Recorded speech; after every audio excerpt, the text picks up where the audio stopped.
my God! Originally a spinster was a woman who spun wool for a living. This financial independence meant she didn't need to marry.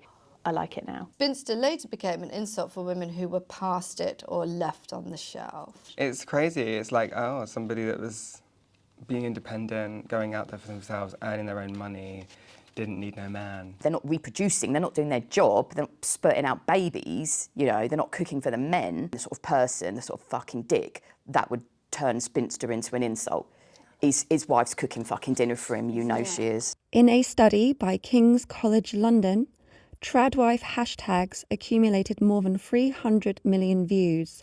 42% explicitly promoted traditional gender prescriptions. But there was a famous sociologist that said women will never be really free until they stop having the babies. Because the minute, you know, you get pregnant, you become very vulnerable in every way, financially as well as anything else. They don't think there's a value in a woman that is not able to make babies. So when a woman reaches the age when she's not capable of making a child, they just basically put it in the bin and she's good for nothing. So angry.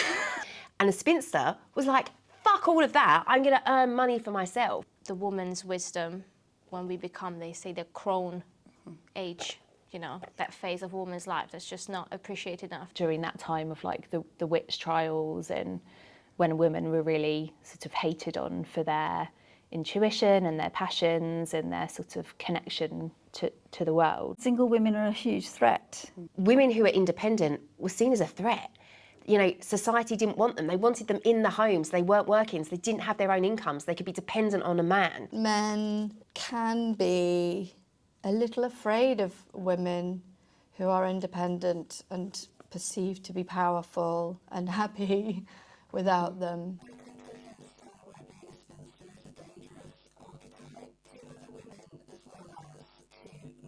Their way of dealing with that is to turn the thing into a negative thing. A woman with a free mind is always a threat to any of men, isn't she?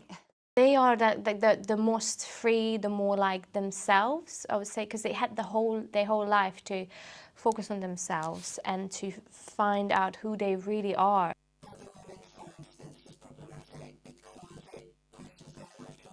Probably because single women have financial independence and they don't, and a lot of them feel trapped.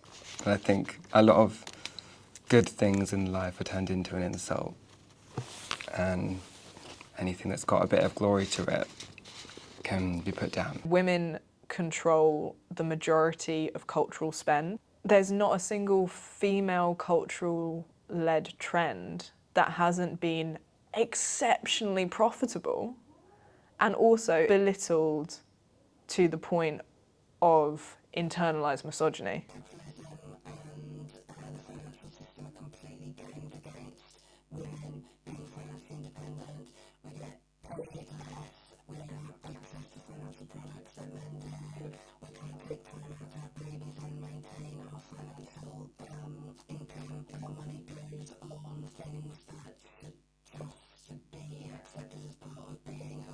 This is why I want that word and I want us to reclaim it and be like, no, we are amazing as spinsters. If people were really to understand what it meant, it would be a compliment. It was something to be proud of, that you didn't want to marry and actually you had a voice, you didn't do what everybody else was doing, and you were financially independent and not relying on absolutely anybody. Women really now, a lot of the time, don't need men for financial security.